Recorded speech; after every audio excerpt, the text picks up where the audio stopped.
it's great to show 3 Olympic gold medals, but for every one of those, there are 10,000 fails, and building in failure into your daily working life, micro failures when the stakes are low, is so important.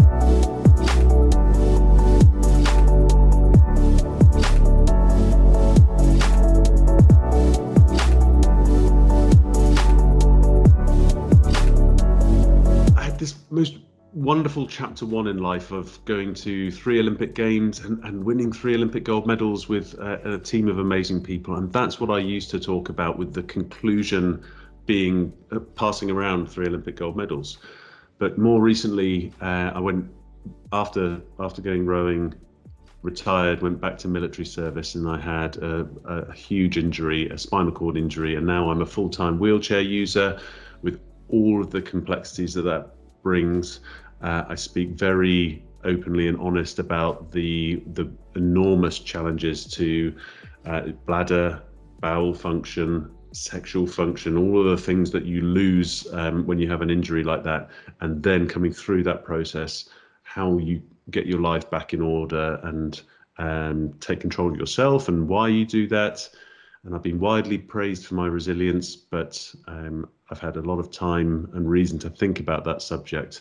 And the conclusions are that it's not a given trait, that it's a trainable skill. And I've thought about how you train it and why you would as well. And when I've shared that with audiences, people can really resonate with the adversity.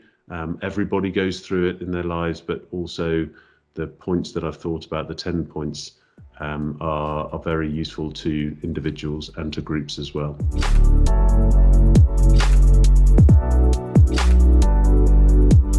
I spent a lot of time talking about high pressure situations, particularly London 2012. There was no higher pressure environment. I and we in the crew in the Coxless 4 were at our peak ages, peak performance against rivals from Australia who had beaten us at the previous World Cups. We were in the fight of our lives with the weight of the expectation of the country. Rowers always win, right? And that wasn't the case. And our coach had an unbeaten run of coaching to Olympic gold medals. The pressure was extraordinary. And I've thought long and hard about this. I've shared some stories about the discussions I have with my teammates on the eve of battle, the day before our Olympic final on the 4th of August 2012. And actually it comes down to preparation, about visualization, about being very good at your job. And then in the moment as well, when the pressure is so great, having a change of mindset where you've earned the right to feel that much pressure. And I had this conversation with Alex, my teammate. We might never feel pressure like this again, and we've earned the right to be here. We've earned the right to be favourites. And all of a sudden then it was like, it was fuel for a fire. It was amazing. So I can't wait to share those stories with you.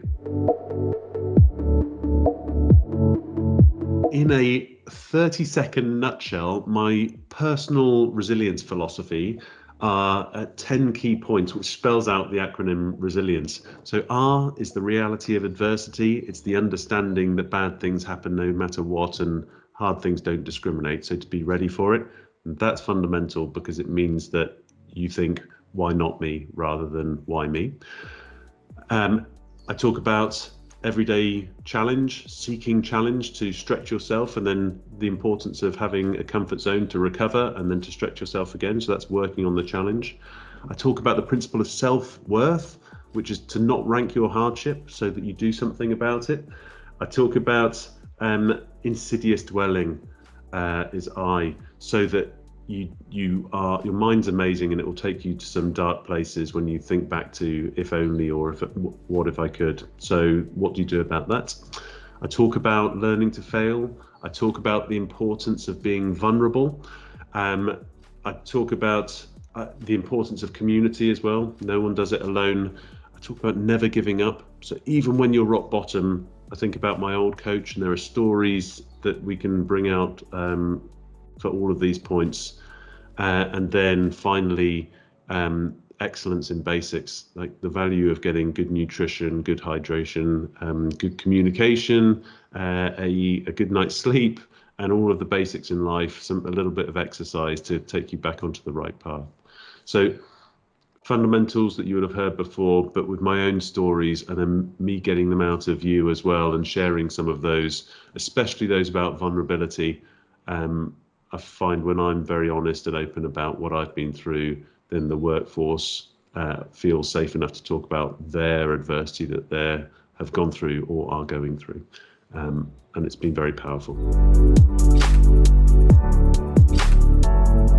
I retired from the Royal Navy as a commander in 2022 after 22 years of wonderful service. And the most important part about effective leadership, with everything I saw, with my own successes and failures, with seeing good leaders and bad leaders, good leadership means caring, like deeply, deeply caring about the people that work for you, the people that you work with, the people that you work for, the organization that you work with.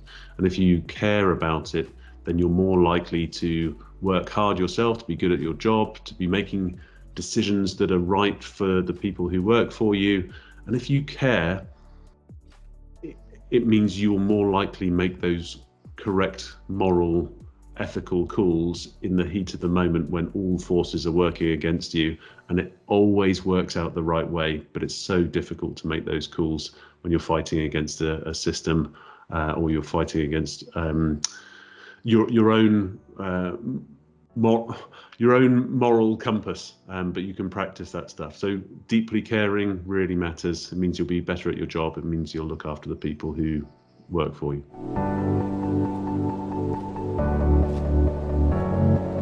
It's one of the principles that I talk about when you become resilient. I call it learn to fail, but I speak about failure so much. It's great to show 3 Olympic gold medals, but for every one of those, there are 10,000 fails. And building in failure into your daily working life, micro failures when the stakes are low, is so important. So that clearly, failure, if you're a surgeon or a pilot, isn't an acceptable failure. But training it in, having a healthy relationship with failure in day to day, means that you are so well equipped to handle the micro fails and the small traumas and then the big traumas that come at you on any given day, whether it's in the workplace or at home or with friends, whatever you're doing. So I spent a lot of time talking about the failures that we designed in when we were rowing in training before you get to face off against Germany or Australia or America on the big day when it counts. So yeah, a good healthy relationship with that failure word is really important, and it'll make you succeed at the right times. So at the end of speeches, I always have a joining call, and I never want to have a presentation that's just a one-off that's rolled out to everybody. Every organization is different, and the joining call is important because it makes me understand where you are with the company and what's going on in your world, so that I can create something from my 3 lives of performance rowing and injury and recovery. I can take the bits out that I think are relevant for you, and then we can workshop and work together on those things. So one of the questions I always ask is, what do you want to take away from it? I hope people feel uplifted. I hope they feel inspired. I hope they feel like we can do this. And the call to action is that we will start implementing some of these lessons in our daily lives, from when we wake up in the morning, when we turn up at work, to when we go to sleep at night, to make healthier decisions. And that's good, not just for the company, but that's good for them and their families as well. And so far, feedback's been great. I just hope it's authentic, bespoke for you, and you feel energized and empowered to make some healthy calls.